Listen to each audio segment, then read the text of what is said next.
মাছ আমি কেটে ভালো করে ধুয়ে নিয়েছি। এখন হলদি লবণ মরিচ মেখে ভেজে নেব। দিয়ে দিব হলদি গুঁড়া, চিলি পাউডার, অল্প ধনিয়া গুঁড়া, দিয়ে দিব লবণ। এখন ভালো করে মেখে নেব।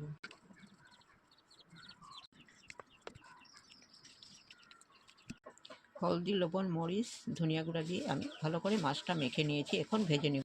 তাওয়াতে তেল গরম হয়ে গেছে, ভেজে নেব। মাছটা একবার আমি উল্টে দেব।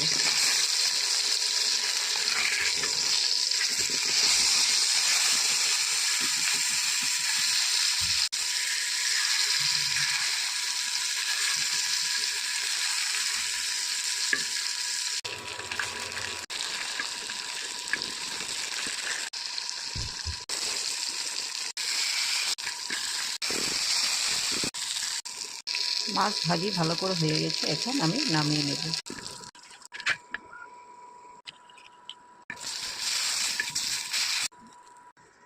মাছ ভাজির রেসিপি ভালো লাগলে লাইক